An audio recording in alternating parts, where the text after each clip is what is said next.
सोने चांदी की कीमत में आई गिरावट। सोना 300 रुपये गिरकर 1,55,000 प्रति 10 ग्राम पर चल रहा है, तो वहीं चांदी भी 1,800 रुपये गिरकर 2,45,200 पर चल रही है। उत्तर प्रदेश देश का नंबर 1 दूध उत्पादक राज्य बन गया और उत्तर प्रदेश ने राजस्थान, गुजरात जैसे राज्यों को भी पीछे छोड़ दिया। प्रदेश में दूध उत्पादन में 40% की वृद्धि दर्ज हुई, जिसका मुख्य श्रेय ग्रामीण महिलाओं और सरकारी योजनाओं को जाता है। इससे न केवल रोजगार बढ़ा बल्कि गांव की अर्थव्यवस्था भी काफ़ी मजबूत होगी। सम्राट चौधरी होंगे बिहार के नए मुख्यमंत्री। उनका नाम फाइनल हो चुका है। बिहार में पहली बार बीजेपी का मुख्यमंत्री होगा। आज यानी 15 अप्रैल को 11 बजे लोक भवन में शपथ ग्रहण समारोह कार्यक्रम होगा, जिसमें सीएम और 2 उप मुख्यमंत्री शपथ लेंगे।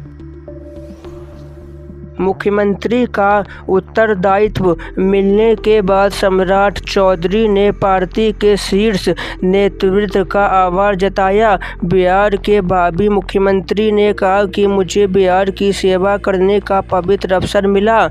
पूरी निष्ठा और ईमानदारी के साथ प्रदेश की जनता की अपेक्षा पर खरा उतरूंगा। प्रधानमंत्री मोदी के विजन को हम आगे बढ़ाते रहेंगे और हम सब मिलकर बिहार के विकास को नई ऊंचाइयों पर ले जाएंगे। 9 राज्यों में तूफानी बारिश का अलर्ट। 55 की स्पीड से चलेगी आंधी। मौसम विभाग का पूर्वानुमान। दिल्ली, उत्तर प्रदेश, बिहार, मध्य प्रदेश और राजस्थान सहित उत्तर भारत के कई राज्यों में आंधी तूफान के बाद अब भीषण गर्मी का दौर शुरू होने वाला है। लेकिन इसी बीच मौसम विभाग ने हिमाचल प्रदेश, उत्तराखंड, जम्मू कश्मीर, पश्चिम बंगाल सहित 9 राज्यों में बारिश और आंधी तूफान का अलर्ट जारी किया। इन राज्यों में इस दौरान 55 किलोमीटर प्रति घंटे की रफ्तार से हवा चलने का भी अनुमान है। 15 अप्रैल यानी आज जारी होंगे मध्य प्रदेश बोर्ड का रिजल्ट। एक ही दिन होंगे 10वीं और 12वीं के नतीजे जारी। चुनावी धांधली पर रोक लगाने के लिए सुप्रीम कोर्ट ने चुनावों में बायोमेट्रिक मतदान सत्यापन की मांग पर नोटिस जारी किया। इसमें फर्जी मतदाता रोकने हेतु फिंगरप्रिंट और आंखों की पहचान लागू करने का सुझाव दिया गया। अदालत ने स्पष्ट किया कि इस व्यवस्था के लिए बड़े कानूनी बदलाव की ज़रूरत है, इसलिए इसे फिलहाल होने वाले चुनावों में तुरंत लागू करना संभव नहीं हो सकता। प्रधानमंत्री मोदी का एक बयान सोशल मीडिया पर वायरल हो रहा है, जिसमें उन्होंने भावुक होते हुए कहा, भले ही उनका अपना परिवार गृहस्थी नहीं है, लेकिन उन्हें पता है कि एक महिला को रसोई के धुएं में कितनी तकलीफ होती है या मीलों दूर से पानी धोकर लाने में कितना दर्द होता है। उन्होंने कहा कि उज्ज्वला से लेकर नल से जल तक की योजनाएं इसी दर्द को समझकर बनाई गई हैं। पश्चिम बंगाल के दुर्गापुर में अमित शाह के रोड शो के बाद बीजेपी और टीएमसी के कार्यकर्ताओं के बीच झड़प की खबर सामने आई, जिसमें 2 घायल हुए। घायलों को इलाज के लिए अस्पताल भर्ती कराया। झड़प की सूचना मिलते ही मौके पर पुलिस की टीम पहुंची और हालात को संभाला। अरविंद केजरीवाल के खिलाफ अर्जी पर दिल्ली हाईकोर्ट में सुनवाई हुई, जहां केजरीवाल ने खुद का अपना पक्ष रखा। केजरीवाल ने कहा कि मुझे निचली अदालत से आरोप मुक्त कर दिया है, तो फिर अपराधी की तरह क्यों खड़ा किया गया। कोर्ट में बहस करते हुए केजरीवाल ने कहा, बिना मेरा पक्ष सुने ही सीबीआई और ईडी को तवज्जो दी गई, यह सरासर गलत है। केंद्रीय मंत्री अमित शाह ने ममता बनर्जी पर निशाना साधते हुए कहा कि वो महिलाओं को शाम 7 बजे के बाद बाहर न निकलने की सलाह देती हैं। शाह ने तंज कसते हुए कहा, ममता दीदी थोड़ी तो शर्म करो, आप खुद महिला सीएम होकर भी बंगाल की महिलाओं की सुरक्षा नहीं कर पाई। महिला आरक्षण को लेकर प्रधानमंत्री मोदी ने महिलाओं के नाम एक खत लिखा। पीएम ने सोशल मीडिया पर चिट्ठी पोस्ट की। खत में लिखा कि सरकार महिला आरक्षण को लेकर प्रतिबद्ध है और जल्द ही महिलाएं नेतृत्व भूमिकाएं में होंगी। दशकों से अटका काम अब पूरा होने जा रहा है।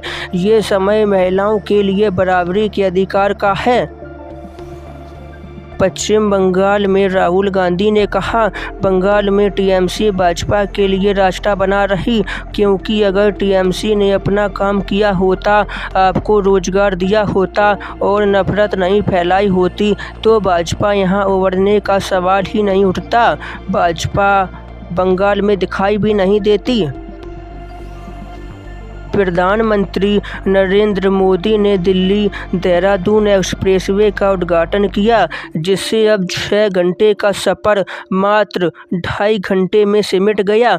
12,000 करोड़ की लागत से बना यह कॉरिडोर यात्रियों को लंबा जाम से राहत देगा। महंगाई से बड़ी राहत। हरियाणा में हर घर हर गृहिणी योजना के तहत लाभार्थी परिवार को 500 रुपये में मिलेगा गैस सिलेंडर। तमिलनाडु में भाजपा ने अपना घोषणा पत्र जारी कर दिया, जिसमें महिलाओं के लिए हर महीने 2,000 रुपये और साल में 3 फ्री एलपीजी सिलेंडर का वादा किया। इसके साथ ही घर की मुखिया महिलाओं को एक बार 10,000 रुपये की मदद, ई स्कूटी पर 25,000 की सब्सिडी और घर खरीदने पर स्टाम्प ड्यूटी में 3% की छूट का प्रस्ताव दिया। घोषणा पत्र में चली ककट्टू बैल पालने वालों को 2,000 रुपये मासिक मदद और स्थानीय मंदिरों में दर्शन के लिए विशेष स्लॉट देने का भी वादा शामिल है। पश्चिम बंगाल की मुख्यमंत्री ममता बनर्जी ने कहा, मैंने कई प्रधानमंत्रियों को देखा है। मैं लंबे समय से राजनीति में हूँ। मैं 7 बार एमपी बनी, 4 बार केंद्रीय मंत्री रही, लेकिन बीजेपी की तरह गंदे खेल खेलते हुए मैंने कभी किसी को नहीं देखा। बंगाल के मालदा में राहुल गांधी ने बीजेपी प्रधानमंत्री नरेंद्र मोदी और अमित शाह पर निशाना साधा। राहुल गांधी ने कहा, वो मेरी आंख में आंख नहीं मिला सकता है। वो डरता है क्योंकि वो जानता है किसी न किसी दिन कांग्रेस पार्टी के बब्बर शेर बीजेपी को हराएंगे और फिर कार्रवाई नरेंद्र मोदी और अमित शाह के ऊपर होगी। दिल्ली सरकार ने यमुना की बाढ़ से राजधानी को सुरक्षित रखने के लिए 4.72 किलोमीटर लंबी फ्लाइट प्रोटेक्शन वॉल बनाने का निर्णय लिया। मुख्यमंत्री रेखा गुप्ता के अनुसार यह दीवार रिंग रोड के किनारे मजनू का टीला से ओल्ड रेलवे ब्रिज तक बनाई जाएगी। सरकार का लक्ष्य अगले साल यमुना में बाढ़ आने से पहले इस सुरक्षा दीवार का निर्माण पूरा किया जाए, ताकि दिल्ली को विनाशकारी बाढ़ से बचाया जा सके। तो बस दोस्तों, आज की सभी खबरों को यहीं समाप्त करते हैं। वीडियो को लाइक, चैनल को सब्सक्राइब कर देना। हम आपसे कल फिर मिलेंगे।